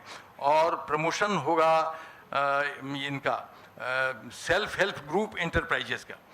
देन स्किलिंग प्रोग्राम्स में फाइनेंस मिनिस्टर ने जो अनाउंस किया है वो पार्ट ऑफ प्राइम मिनिस्टर का जो पैकेज था उसके फॉर्म में डिक्लेयर किया है। एंड 20 लाख यूथ इसमें स्किल किए जाएंगे 5 साल के पीरियड में। स्किलिंग प्रोग्राम में 20 lakh youth in 5 years। 1000 industrial training institutes will be upgraded. ITIs होते हैं अपने छोटे छोटे, जहाँ डिप्लोमा करके लोग कई तरह के स्किल्ड जॉब्स में ट्रेन होकर के काम करना शुरू करते हैं। वो 1000 इंडस्ट्रियल ट्रेनिंग इंस्टीट्यूट्स अपग्रेड होंगे in hub and spoke arrangement. Hub and spoke arrangement होता है जैसे साइकिल का पहिया है, उसका बीच वाला जहाँ पे वो सारे तार आके मिलते हैं उसको हब समझ लीजिए। स्पोक स्पोक जो है उसको डायरेक्शन एंड सप्लाई समझ लीजिए। तो एक कोऑर्डिनेशन पर्पस के लिए कि बाहर से भी बंधा है, जहाँ सेंटर पॉइंट है वहाँ भी है, प्रॉपर कोऑर्डिनेशन रहेगा, प्रॉपर मैनेजमेंट रहेगा, प्रॉपर सुपरविजन रहेगा। वो जो प्लानिंग है जिस तरह से बजट में अनाउंस हो जाती है, the planning will not go haywire. Alright, then skilling loans, जैसे एजुकेशन लोन्स होते हैं, इस बार स्किलिंग लोन्स का इंट्रोड्यूस किया गया है। Model skill loan scheme will be revised to facilitate loans up to rupees 7.5 lakh with a guarantee from a government promoted fund. And इस मेजर से 25,000 स्टूडेंट्स हर साल उनको 7.5 lakhs का लोन मिलेगा। एजुकेशन लोन्स में फाइनेंशियल सपोर्ट होगी लोन्स के form में up to rupees 10 lakhs for higher education in domestic institutions. Higher institutions for example university है उसमें, और डोमेस्टिक, ये बाहर के लिए नहीं है, इंडिया में एजुकेशन देने के लिए, हायर एजुकेशन के लिए loans will be available up to 10 lakhs and e-vouchers for this purpose will be given directly to 1 lakh students every year for annual interest subvention of 3% of the loan amount. 3% subvention भी उसमें मिलेगा, वो interest में कम करके loan की वापसी करनी पड़ेगी।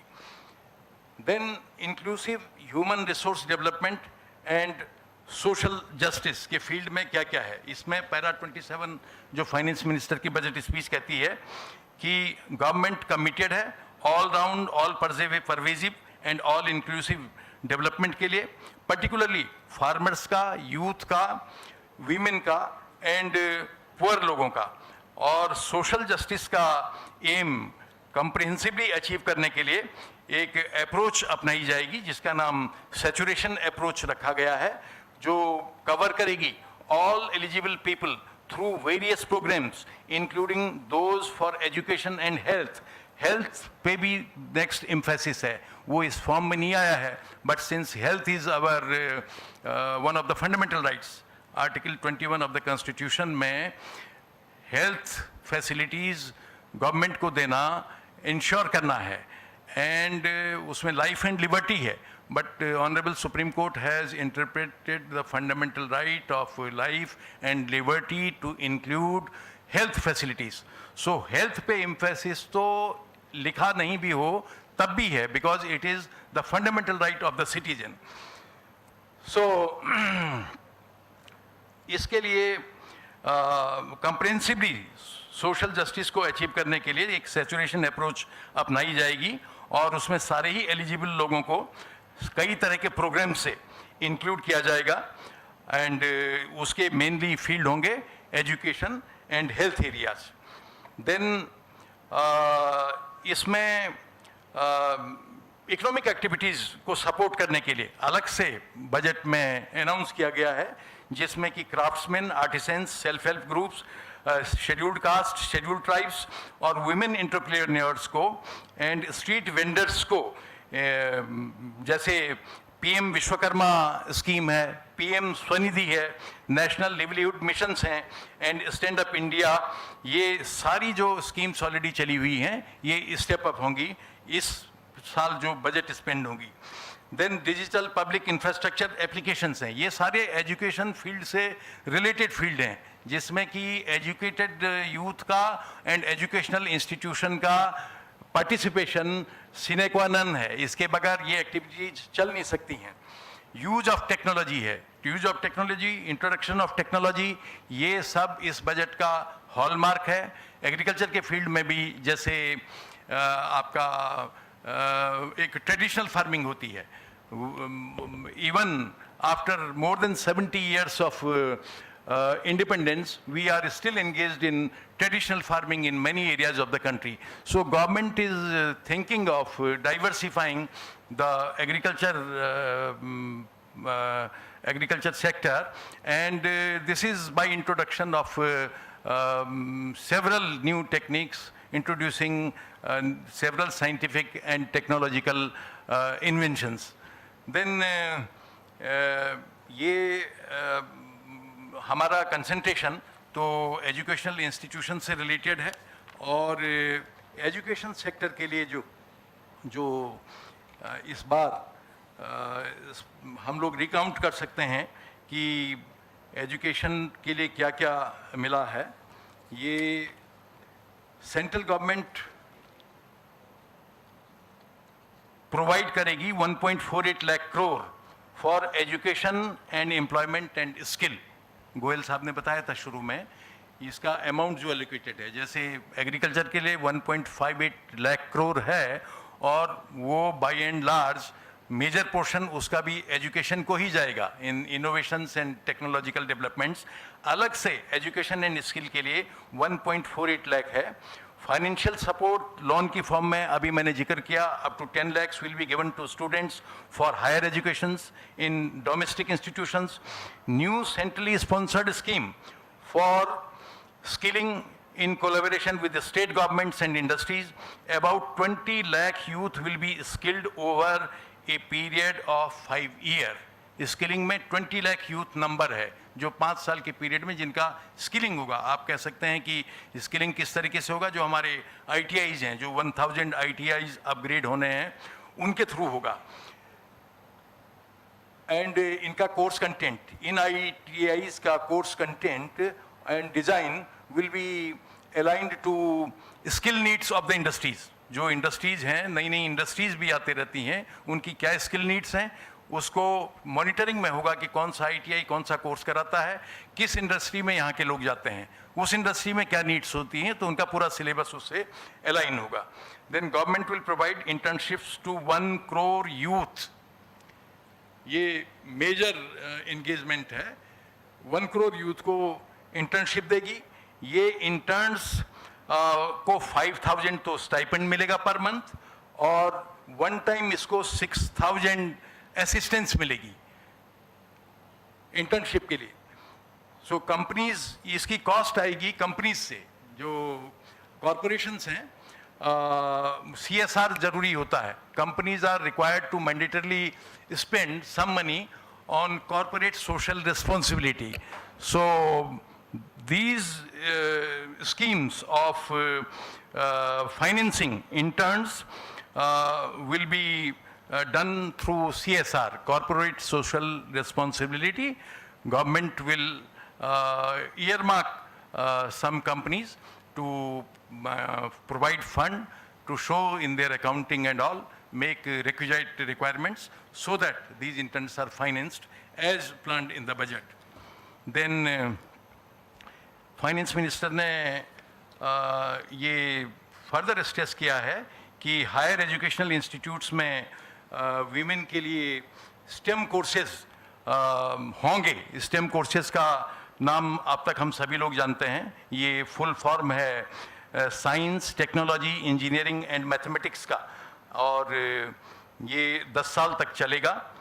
और ये जो हमारी न्यू एजुकेशन पॉलिसी है उसमें एक फिलिप देने के लिए है उसको।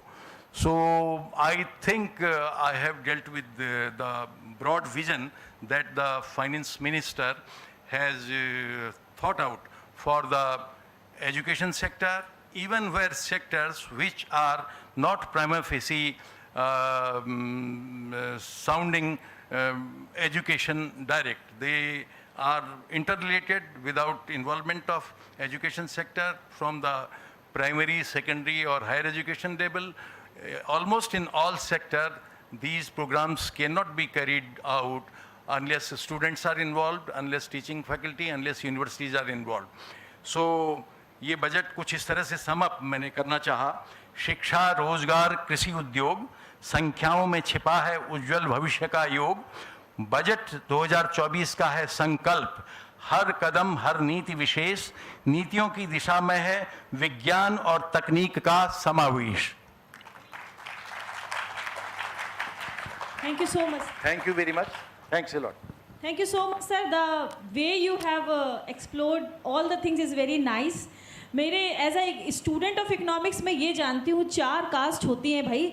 हम किसी कास्टिज्म पे बात नहीं करते। बजट कहता है या फाइनेंशियल स्टेटमेंट कहता है कि देयर आर 4 कास्ट। 1 इज अन्नदाता, सेकेंड 1 इज पुअर, गरीब. द थर्ड वन इज युवा, जो मेरे स्टूडेंट बैठे हुए हैं, युवा, हालांकि हम भी अपने आप को कम नहीं समझते. और फोर्थ वन इज महिलाएं. तो ये जो 4 कास्ट है उस पर बात की गई है. और इसी तरह 4 थीम है जिस पर काम किया गया है. स्किलिंग, एम्प्लॉयबिलिटी, एमएसएमई, ये 4 आपके थीम है जिस पे काम किया है. और आपको सर ने बता दिया 9 प्रायोरिटीज हैं जो सेट की गई हैं जिसमें इन्हीं 4 कास्ट को फोकस किया गया है. So yuva is the one of them. And the 4 जो 9 प्रायोरिटीज है, that priorities are also related to the Viksit Bharat vision 2047. यानी कि 4 कास्ट हो गए. कौन कौन से? युवा हो गया, अन्नदाता यानी किसान हो गया, महिलाएं हो गई और गरीब हो गया. उसको 4 तरीके से हमें क्या करना है, बेटर तरीके से आगे बढ़ाना है. वो क्या हो सकते हैं? उनको एम्प्लॉयबल करना, उनको रोजगार देना, उसके कई सारे तरीके हैं. नेक्स्ट क्या हो गया? उनको स्किलिंग करना, उनके अंदर स्किल्स, किसी तरीके कौशल विकास करना, वो हो गया. फिर और एमएसएमई यानी कि जो आपके छोटे छोटे उद्योग होते हैं, medium and small scale industries, उसको डेवलप करना और आगे बढ़ाना. ठीक, तो इन 4 प्रायोरिटीज को रखते हुए, 4 कास्ट को रखते हुए और इन 4 थीम को रखते हुए 9 प्रायोरिटीज बनाई गई हैं. समझ आ गई? जिसमें एग्रीकल्चर भी है, बहुत सारी चीजें हैं जो हमने सारी चीजें कवर करी. क्योंकि वीसी सर चाहते थे कि मैं भी इकोनॉमिक्स पढ़ाती हूँ तो मैं भी कुछ बोलूँ, इसलिए मैंने ये चीज रखी अपनी बात. और एक बहुत इंपॉर्टेंट पार्ट जो मैं सर बहुत प्राउडली फील करती हूं, जो वित्त मंत्री हैं हमारी. कौन है भाई? आहा, कौन जी? श्रीमती निर्मला सीतारमण. और बीइंग अ वुमन, मैडम, मुझे बहुत ज्यादा प्राउड है कि सबसे ज्यादा लंबा बजट भाषण एक महिला ने दिया है. एक महिला सबसे ज्यादा लंबा भाषण दिया. और उसके पहले का रिकॉर्ड था मोरारजी देसाई का. अगर मैं तो चाहती हूं कि वो रहें, अगर एक बार और रही तो वो मोरारजी देसाई को भी पीछे छोड़ देंगी. तो हम महिलाएं किसी से कम नहीं, आप यूथ किसी से कम नहीं. आपको कहीं स्किलिंग की जरूरत नहीं. आप सब में एक आग है, आप सब में एक अग्नि है. और ये अग्नि है शिक्षा की, ये अग्नि है संस्कार की, और ये अग्नि है आपके कर्मों की. तो मेरा सिर्फ से यही अनुरोध है. आप सब ने बहुत ज्यादा समय दिया. एक चीज हम हमेशा बात करते हैं कि हमारे भाग्य की रेखा नहीं है, हम ये नहीं बन पाए. यूथ अक्सर कहते हैं जरा पंडित जी देखो तो हम बन नहीं पाए. बेटा, बच्चा तेरा भाग्य की रेखा नहीं है. तो इसके लिए क्या कहते हैं? इसके लिए कहते हैं कि रूठ गई किस्मत तो क्या है साथ ये तेरी बाहें, बाहों के बल से होगी आसान ये मुश्किल राहें, तेरी मुट्ठी में है तेरी हर मुश्किल का हल, तेरी मुट्ठी में है तेरी हर मुश्किल का हल, अपनी हर मुश्किल को तू आसान बनाता चल, तू अपने हाथों अपनी तकदीर बनाता चल. ओ साथी चल, ओ साथी चल, ओ साथी चल, ओ साथी चल. अगली लाइन कि बदल गई तस्वीर जहां की सबने आंखों देखा. मतलब बहुत सारे लोग जिनके पास कुछ नहीं था वो आगे बढ़ गए. कि बदल गई तस्वीर जहां की सबने आंखों देखा, अपने आप बदल जाएगी तेरे भाग्य की रेखा, मेहनत का हर फूल खिलेगा आज नहीं तो कल, मेहनत का हर फूल खिलेगा आज नहीं तो कल, अपनी तू मेहनत के फूल खिलाता चल, तू अपने हाथों अपनी तकदीर बनाता चल. ओ साथी चल, ओ साथी चल, ओ साथी चल. तो this is the right time to execute all the things. Budget is for you, system is for you, government is for you, university is for you, management is for you. But the thing is, you have to learn the listening habit, sitting habit, and execution of your quality. Thank you so much, sir. Thank you so much.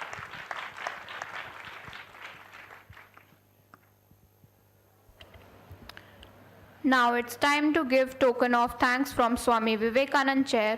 For this honor, I would like to invite our VC Sir, Major General Dr. J.K. Thaplial, and our convener of Swami Vivekanand Chair, Dr. Monica Mehrotra. First, I would like to invite Dr. M.M. Goel Sir to receive the token of thanks.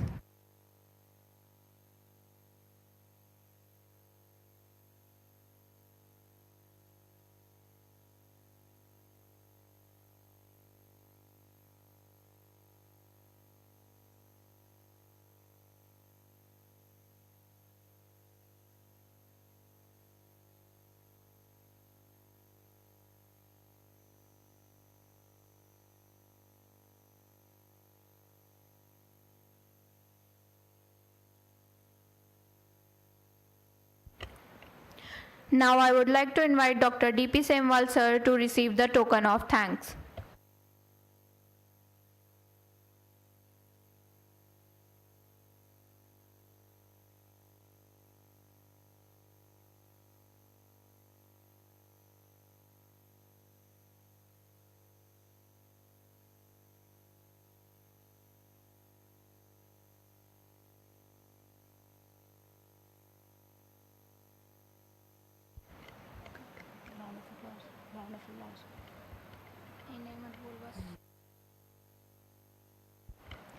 As we conclude this event, I would like to call upon Professor Dr. A.P. Garg, Head of Research and Development Department, to extend our appreciation to everyone who made this day possible.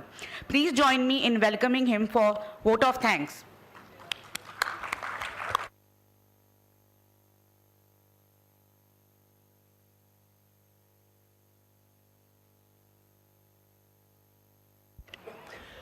Jai Hind and thank you very much.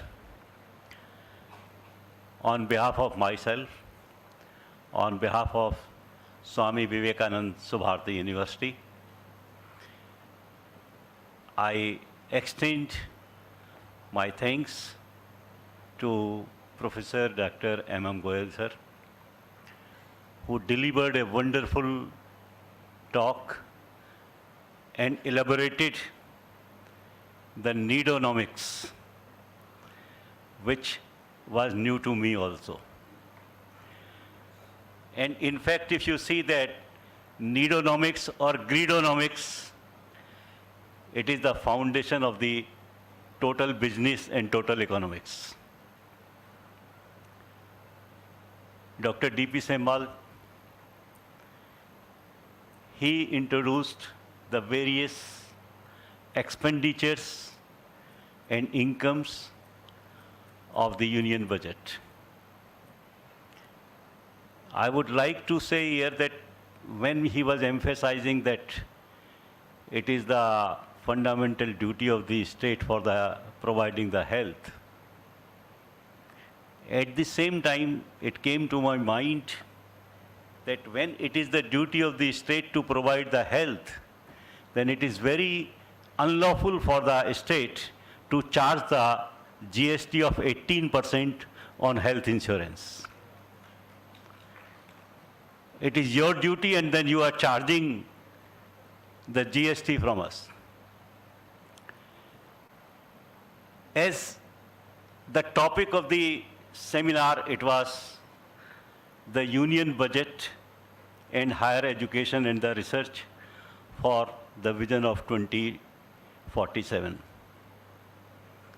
When NEP was introduced, the basic principle of NEP was that 6% of the GDP shall be provided to the education budget. But I am sorry to say that the government has forgotten. When you don't provide the budget provision, then how can you implement the NEP 2020? NEP 2020 is very good in principle, provided it is implemented sincerely, honestly, and exactly. And if we come on the face of it, then it is difficult, but it is not impossible. Many of the private universities including Swami Vivekanand Subharati University, are doing a great job for skilling and providing the employment-oriented education to the youths. But are they getting the incentive from the government?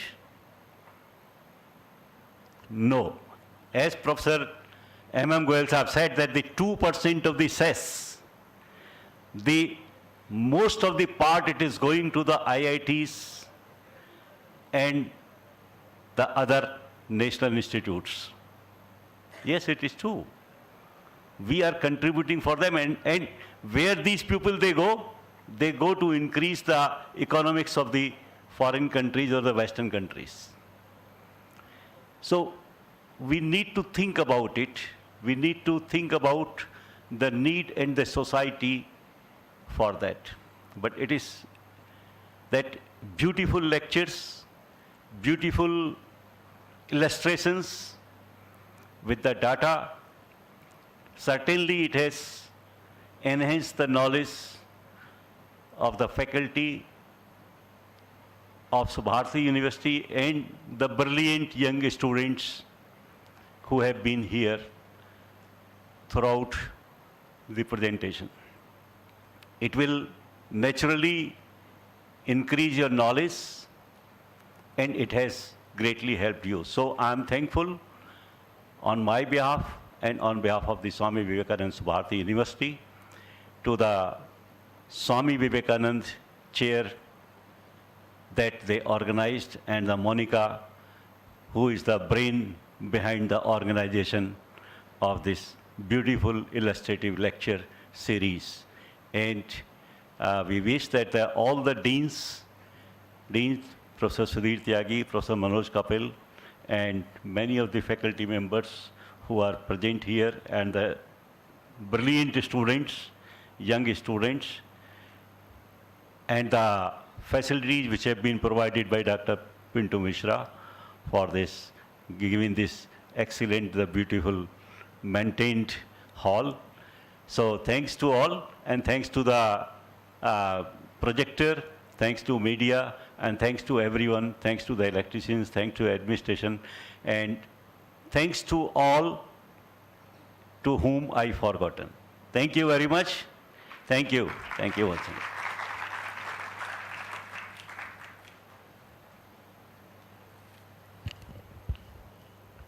Now I request everyone to please rise for the national anthem. आगे आ जाओ.